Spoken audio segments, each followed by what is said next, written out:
Unit number 7 में electron और photon. Electron का मतलब जानते हैं, फोटॉन का मतलब जानते हैं क्या?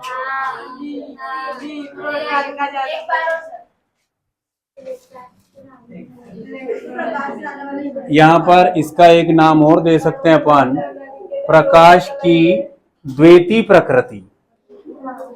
प्रकाश की द्वितीय प्रकृति मतलब क्या हो गया? दो तरीके से व्यवहार करता है प्रकाश। यहाँ पर सिंपल, हम इसे बाद में, पहले ये वाली चीज बात करते हैं। सिंपल इलेक्ट्रॉन क्या होता है, उसके लिए आपने 9वीं में परमाणु संरचना पढ़ी है। समझ रहे हैं क्या? परमाणु संरचना, ये आपके पास परमाणु, परमाणु के अंदर नाभिक, नाभिक के अंदर कौन? प्रोटॉन और न्यूट्रॉन। प्रोटॉन पॉजिटिव है, न्यूट्रॉन उदासीन है। और यहां पे ये जो आपके पास नाभिक है, ये धन आवेशित होता है। समझ रहे हैं क्या? नाभिक पूर्णतः धन आवेशित। और जो इलेक्ट्रॉन होते हैं, वो इलेक्ट्रॉन देखें आप, ऋण आवेशित पार्टिकल है, जो क्या करते हैं, क्लासों में डिस्क्रीट है, कक्षाओं में विभक्त है। कौन सी कक्षाओं में इलेक्ट्रॉन कैसे चक्कर लगाएगा, ये भी फिक्स है। पाउली अपवर्जन नियम वगैरह ये सब चीज पड़ी है। यहां ये जो इलेक्ट्रॉन है, इस नाभिक के आसपास इस तरीके से स्पिन कर रहा है, ठीक है, चक्रण कर रहा है। चक्रण क्वांटम संख्या आपने पढ़ी है, ठीक है। द्विगंशी क्वांटम संख्या, मुख्य क्वांटम संख्या, चुंबकीय क्वांटम संख्या और चक्रण क्वांटम संख्या। चक्रण क्वांटम संख्या मतलब s is equal to plus minus 1/2। s is equal to plus 1/2 का मतलब होता है एक दिशा, s is equal to minus में 1/2 का मतलब होता है विपरीत दिशा, ठीक है। sp/df इसके उपकोष होते हैं। ये वाली चीजें तो हो गई केमिस्ट्री की। तो विन्यास, विन्यास, विन्यास से पहले अतिव्यापन भी पढ़ा आपने पिछले साल, ठीक है। एसएस अतिव्यापन, एसपी अतिव्यापन, समाक्ष अतिव्यापन, पार्श्व अतिव्यापन, पाई बंद सिग्मा बंद, पाई बॉन्ड सिग्मा बॉन्ड पढ़ा है कि नहीं आपने? यानी कि ये जो इस टाइप से अगर ये भिड़ेंगे तो यहां सिग्मा बनेगा कि नहीं, और ये वाला जो है ये पाई बनेगा। ऐसा आप पढ़ चुके हैं पहले। तो ये सब चीजें, मतलब फिजिक्स ने क्या बताया कि जो छोटे पार्टिकल हैं और इनका क्रिस्टल स्ट्रक्चर अगर देखा जाए तो ये इस प्रकार से। अच्छा, जो आपके पास पीरियोडिक टेबल है ना, पीरियोडिक टेबल एक है मोसले वाली और एक है मेंडलीफ वाली। दोनों पीरियोडिक टेबल में क्या डिफरेंस है? गलत तो दो ही नहीं है, दोनों ही सही है। मेंडलीफ ने क्या किया कि जो भी एलिमेंट हैं, उन सब एलिमेंट को किसका बेसिस पर सेट किया है? एटॉमिक मास, द्रव्यमान पर। और जो मोसले ने जो आवर्त सारणी बताई है, सुने कंफ्यूजन दूर करें, मेंडलीफ ने जो आवर्त सारणी बताई है वो परमाणु भार के आधार पर, ठीक है। और मोसले ने जो बताई है वो परमाणु क्रमांक है, एटॉमिक नंबर के आधार पर, ठीक है। उनको सेट किया, यानी कि 11 नंबर पे कौन आता है पूजा? सोडियम। 12 पे कौन आता है? मैग्नीशियम। तो आप मैग्नीशियम को 11 पे नहीं रख सकते और उस सोडियम को आप 12 पे नहीं रख सकते। उसका रीजन है क्योंकि 11 नंबर पर उसका विन्यास शो किया गया है। ऐसे ही यहां पर मैं बात कर रहा हूं परमाणु संरचना की। परमाणु यानी कि ब्रह्मांड का सूक्ष्मतम कण है, इससे छोटा और कोई भी कण नहीं हो सकता है। अपने भोपाल के पास में एक इलेक्ट्रॉन स्पेक्ट्रोमीटर है, मतलब इलेक्ट्रॉन सूक्ष्मदर्शी है जो इलेक्ट्रॉन को दिखाता है, ठीक है। यानी कि वह सूक्ष्मदर्शी किसी भी छोटे पार्टिकल को, क्या, किसी भी छोटे से छोटे पार्टिकल को 1 लाख गुना बड़ा दिखा देता है। समझ रहे क्या? तो यहां पर मैं ये बात करूं कि इलेक्ट्रॉन क्या है? इलेक्ट्रॉन सबसे छोटा पार्टिकल जो परमाणु के अंदर नाभिक के आसपास चक्कर लगाता रहता है। यानी कि परमाणु के अंदर नाभिक के आसपास विभक्त कक्षाओं में चक्कर लगाने वाले ऋणात्मक पार्टिकल को, नेगेटिव पार्टिकल को क्या बोलोगे आप? ठीक है ना, इलेक्ट्रॉन।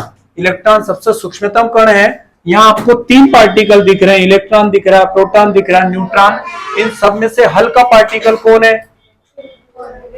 सबसे इलेक्ट्रॉन, उससे थोड़ा भारी प्रोटॉन, उससे सबसे भारी कौन है? न्यूट्रॉन। यानी कि यहाँ पर सबसे भारी पार्टिकल कौन है? हेवीएस्ट पार्टिकल कौन हो गया? न्यूट्रॉन। और लाइटर पार्टिकल हो गया इलेक्ट्रॉन।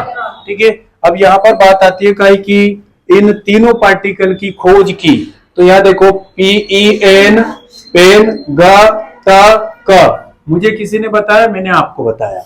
इनको ऐसे पढ़ो, पेन घटक यानी कि प्रोटॉन की खोज गोल्डस्टीन ने करी है, इलेक्ट्रॉन की थॉमसन ने की है और न्यूट्रॉन की चैडविक ने की है। इन पर कौन कौन से चार्ज हैं वो अपने को पता है। प्रोटॉन ये पॉजिटिव, नेगेटिव और न्यूट्रल पार्टिकल, ठीक है ना। इनके उदासीन विराम द्रव्यमान की बात कर लेते हैं अपन। विराम द्रव्यमान में देखो, यहां mass of electron is equal to, ये हो जाएगा 9.1 पावर माइनस में 31 kg। फिर मास ऑफ प्रोटॉन ये हो जाएगा 1.67 इंटू 10⁻⁻27 kg। फिर यहां मास ऑफ न्यूट्रॉन, इनके द्रव्यमान की बात कर रहा हूं, मास की बात कर रहा हूं, 1.67 में डायरेक्ट लिख रहा हूं, 10⁻⁻27 kg। तो यहां पर वैल्यू आपको सेम दिख रही है, पर ये वैल्यू कहीं पीछे और पॉइंट आएंगे, उसमें हेवीएस्ट है। यानी कि सबसे अधिक हेवी पार्टिकल न्यूट्रॉन है और सबसे लाइट पार्टिकल कौन हो गया? यूनिट नंबर 7 में मैं सिर्फ बात कर रहा हूं इलेक्ट्रॉन की। ठीक है, ये जो यूनिट है वैसी ही है। अगर समझना चाहो तो खत्म ही नहीं हो, और अगर केवल नंबर लाना चाहो तो आज और कल में समाप्त। ठीक है, तो यहां पर आपके पास इनकी बात कर ली है, किसने खोज करी है, ये कोई तरीका है जिससे आप याद रख सकते हैं बिना किसी कंफ्यूजन के। Proton Goldstein, electron Thomson, neutron Chadwick. फिर इनके पूरे पूरे नाम आपको याद हो तो जोड़ दो, नहीं तो ऐसे कैसे लिख दो। इनको क्या बुरा लग रहा है? और वो तो परमाणु संरचना बताई रदरफोर्ड ने, तो रदरफोर्ड ने पर जो एटॉमिक स्ट्रक्चर है उसको बताया कि कहां नाभिक रहता है, कहां इलेक्ट्रॉन रहता है, वगैरह वगैरह। ठीक है, तो मेरा ये प्रश्न है कि भैया इलेक्ट्रॉन क्या है, तो सीधी सिंपल बात कि परमाणु के अंदर नाभिक के आसपास चक्कर लगाने वाले ऋण आवेशित पार्टिकल को क्या कहेंगे? इलेक्ट्रॉन कहेंगे, जिसकी खोज उसने करी, जिसका द्रव्यमान ये है, वगैरह हो गया। ठीक है, आवेश की अगर बात करें तो इन तीनों पर ये तो उदासीन होगा, पर इन दोनों पर जो आवेश होगा वो आपके पास 1.6 इंटू 10⁻⁻⁻19 कूलाम होगा। ये जो आवेश की मात्रा, ये न्यूनतम आवेश की मात्रा है। यानी कि दुनिया में, ब्रह्मांड में कहीं भी चले जाओ, इससे कम आवेश का पार्टिकल आपको नहीं मिलेगा। ठीक है, सबसे छोटा पार्टिकल। अगर यहां नेगेटिव लगा दो तो ये किसका आवेश हो गया है? इलेक्ट्रॉन का। और अगर पॉजिटिव लगा दो तो काय का हो गया? प्रोटॉन का। आवेश का क्वांटिटी एक जैसा है पर नेचर अलग अलग है। तो 1.6 कूलाम क्या है? आवेश की न्यूनतम मात्रा, आवेश की न्यूनतम मात्रा है ये वाली चीज। अब यहां पर एक और प्रश्न हमारे पास आता है, लिखने का बहुत कम मैटर है, पर इन चीजों को डिटेल समझोगे तो ऐसे ही याद रहेगी। यहां देखें आप, ये इलेक्ट्रॉन है, ये आपके पास नाभिक है। आप नेचुरली ये जानते हैं कि positive positive repulsion, negative negative भी रिपल्शन। तो फिर अट्रैक्शन कब होगा? अट्रैक्शन, आकर्षण कब होगा? एक पॉजिटिव और एक नेगेटिव होगा तब जाके। तो यहां दिख रहा है कि नहीं, एक नेगेटिव और एक पॉजिटिव है। कहने का मतलब ये इलेक्ट्रॉन पर नेगेटिव है और इस नाभिक पर धन आवेश है, तो दोनों के बीच में आकर्षण बल लगेगा कि नहीं? तो आकर्षण बल लगेगा मतलब इलेक्ट्रॉन को नाभिक पर चिपक जाना चाहिए। अरे ये सही है कि नहीं? इलेक्ट्रॉन को नाभिक पर चिपक जाना चाहिए। और यहाँ तो अलग अलग क्लासों में चक्कर लगा रहा है ये देखो, एक क्लास ये भी हो सकती है आसपास, और हो सकती है एक क्लास ये भी हो सकती है। तो यहां पर ये इलेक्ट्रॉन अगर इस कक्षा में आएगा, फिर यहां से यहां आएगा, तो कक्षाएं कम हो रही है, मतलब परमाणु का आकार कम होना चाहिए। ठीक है, परमाणु का आकार कम हुआ, इसका मतलब तो ये हुआ कि कल आप देख के गए थे टेबल इतनी बड़ी, ठीक है, 1-4 की टेबल, अब यहां आप आके देखा आपने तो 1-2 की रह गई।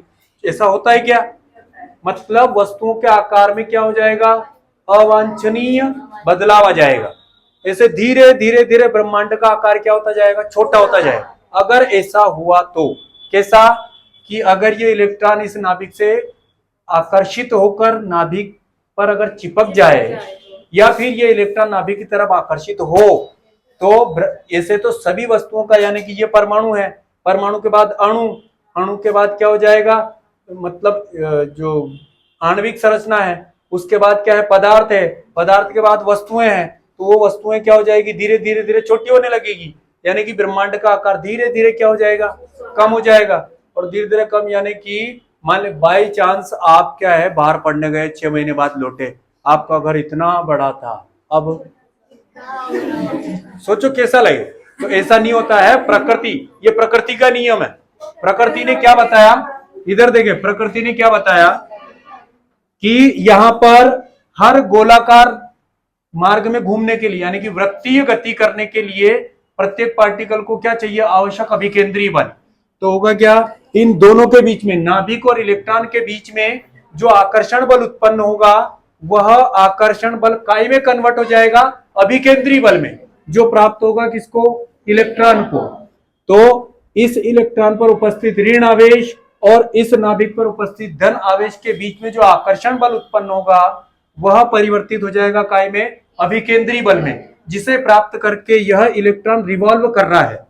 जनरली अपने दिमाग में यह क्वेश्चन आना चाहिए या फिर आता ही है कि ये नेगेटिव है, ये पॉजिटिव है, भैया चिपक जाना चाहिए ना, ये इलेक्ट्रॉन को इसके पास में आ जाना चाहिए। और अगर ऐसा हो गया तो सब वस्तुओं का आकार धीरे धीरे कम हो जाएगा।